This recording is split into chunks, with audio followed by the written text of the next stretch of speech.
Bienvenue sur cette vidéo découverte de FreeNAS version 11.3. On va voir les nouveautés majeures. Je tiens à préciser que j'utilise mon NAS pour stocker des données et les partager en SSH et en SMB sur le réseau local et en SSH pour l'extérieur et puis surtout pour le portable. C'est très important parce qu'il y a certains éléments de mise à jour que je ne vais pas pouvoir expliquer parce que je ne les utilise pas, j'en ai pas d'utilité. Et d'ailleurs, je mettrai aussi en bas en top commentaire tous les liens, donc le changelog qu'on va parcourir, et une vidéo d'une chaîne qui est spécialisée dans les systèmes de stockage open source et surtout FreeNAS, où le gars va vous expliquer des trucs un peu plus techniques, des trucs que je ne vais pas pouvoir expliquer ici. Donc, dans un premier temps, vous voyez déjà que l'interface a été retravaillée, affinée pour pouvoir vous donner des informations en temps réel sur ce qui se passe dans votre NAS. Donc ici que vous voyez que vous avez des informations très rapides. On peut voir notamment que je suis bien effectivement sur la version 11.3. Et d'ailleurs, avant de continuer, petit aparté, si vous êtes sur la 11.2, il faudra passer vers un autre channel. Donc là, vous voyez, alors là, pour moi ça a été dégagé, mais à la base j'étais sur la version 11.2 et il a fallu que je sélectionne la 11.3 manuellement pour pouvoir faire la mise à jour. Donc ça c'est un truc important à savoir. Si vous êtes sur la 11.2 et qu'il ne vous présente pas de mise à jour, c'est parce qu'il faut changer de train. Donc on revient sur le tableau de bord.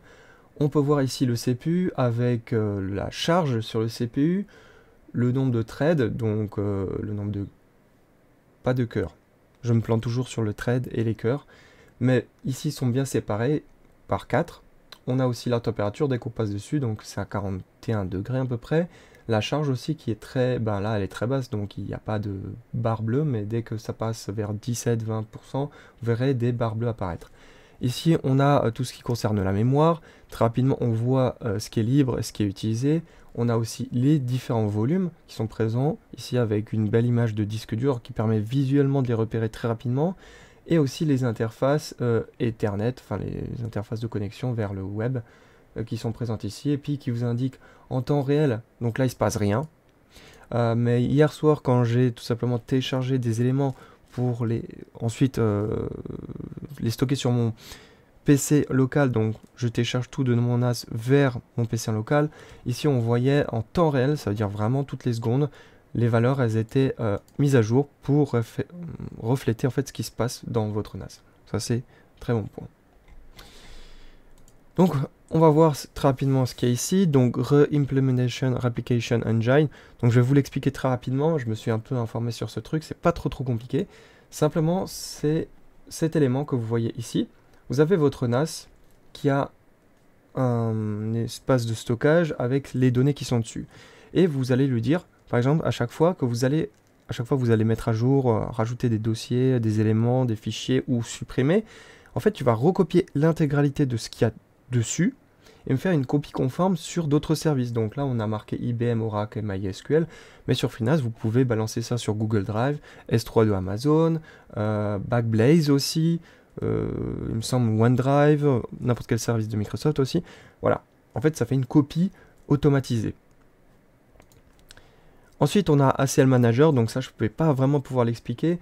L'Avrance, enfin, je ne sais plus son prénom. Le gars de l'Avrance System, lui, en parle un peu plus longuement parce que c'est un truc qu'il utilise. SMB Shadow Copy, ça c'est un truc très intéressant. C'est un nom un peu cryptique, mais vous allez voir, c'est très simple à comprendre, c'est ça.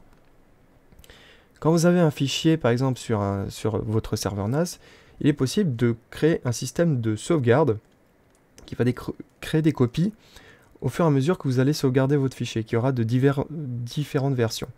Ce qui fait que si vous, par exemple, vous supprimez par mégarde un fichier, ou vous modifiez un truc et vous vous dites « Merde, il me faut l'ancienne version parce que j'ai fait une connerie », eh bien, en fait, on peut revenir à une version antérieure. La seule différence ici dans cette version, parce que c'était déjà présent auparavant, c'est que là, si vous lisez jusqu'au bout, maintenant, c'est activé par défaut. Avant, il fallait configurer ça dès le départ. Maintenant, ça se fait automatiquement et en fait, il faudra désactiver si on ne le souhaite pas. C'est une bonne chose. Ensuite, ils ont intégré un système de plugin, mais fait par la communauté. C'est-à-dire que c'est pas validé par IX System, c'est, on va dire, quasiment automatiquement uploadé par des gens sans que la boîte ait quelque chose à dire dessus. Ça se présente ici, on va le voir. Vous allez tout simplement dans plugin. D'ailleurs, on peut voir et constater qu'ils ont changé, ils sont passés de vertical à horizontal. Et ici, vous voyez que vous avez parcouru une collection. Et vous en avez deux pour le moment. IX System, donc ça c'est ce qui est approuvé, et la version communauté. Et vous voyez que les icônes, les applications présentes, sont pas du tout les mêmes. Par exemple, on a Drupal ici, et si on regarde bien ici, il n'y est pas. Donc c'est plutôt une bonne chose, ça permettra aux gens de tout simplement de porter les plugins beaucoup plus rapidement sans avoir à attendre une validation. Genre, je sais pas comment ça fonctionne, mais logiquement, comme chez Apple, ça demande une validation par des personnes physiquement, et ça prend du temps parce que, à mon avis, il doit y avoir plein de choses à valider, ou tout simplement parce qu'il n'y a pas que ça à foutre, il faut aussi développer le système. Ensuite, ça c'est intéressant, ils ont mis à jour les langues, donc il y en a plusieurs, et pour nous, ce qui est intéressant, c'est qu'ils ont mis à jour la langue française. Vous voyez qu'ici, tout est en français. Je me souviens plus si la version précédente était pour moi en français ou en anglais, et si on pouvait déjà le mettre en français. Ça m'a pas forcément dérangé, j'ai l'habitude de l'anglais, donc je fais avec, mais c'est une bonne chose pour ceux qui débarquent et qui n'ont pas forcément de grosses notions en anglais. Donc ISCI Wizard, donc ça je pourrais pas l'expliquer, pareil, lui il en parle plus longuement et plus en détail. Alert System Overall, donc le système d'alerte a été un peu plus affiné pour qu'il vous parle un peu plus de ce qui se passe sur votre plugin. Là, j'ai mis à jour, je me suis tapé 3 alertes d'un coup, alors que sur la version précédente, je me suis tapé juste une alerte parce qu'il fallait mettre la dernière mise à jour. Voilà. Dashboard Update, donc c'est ce qu'on a vu, l'interface a été un peu retravaillée, surtout ici. Un autre truc intéressant, si par exemple vous voulez avoir plus de détails sur un élément en particulier, vous avez tout en haut, à chaque fois à droite, des boutons, soit pour les paramétrages, soit pour avoir des informations un peu plus détaillées. Ensuite, on a NAT Support for Plugin. Donc, j'ai pas vraiment pour le moment utilisé de plugin, j'en ai pas utilisé en fait un seul. Donc voilà, à vous de voir ce qu'il y a d'intéressant là-dedans.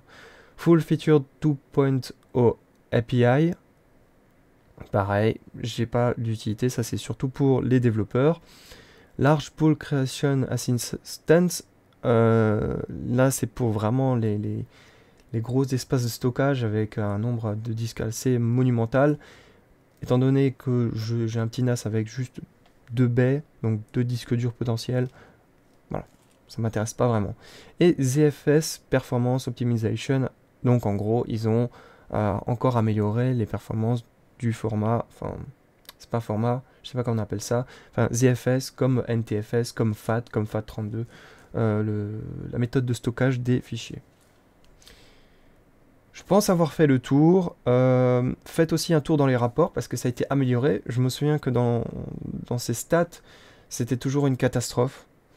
Tout simplement parce qu'il s'amusait à tout charger, et si vous avez un NAS comme le mien qui n'est pas très puissant, ben, ça commence à laguer. C'est-à-dire que s'il y a plein de fenêtres, il va juste charger les fenêtres qui sont présentes à l'écran et va les charger au fur et à mesure que vous descendez. Donc ça c'est une chose tout à fait logique. Et de manière générale, tout a été vraiment retravaillé. Les polices, maintenant, il n'y a plus des polices avec sérif. Maintenant, elles sont toutes avec sans sérif, un truc un peu plus cohérent dans l'interface. Ça, c'est une bonne chose. Qu'est-ce qu'on a d'autre? Je regarde très rapidement. J'avais vu une chose intéressante dont je ferai un tuto d'ailleurs. C'est pas ici, c'est au niveau des tâches. Non, c'est au niveau du stockage. Importer un disque, j'en ferai un tuto. Voilà. N'hésitez pas à rebondir sur ce que vous avez vu en commentaire ou poser des questions. A plus.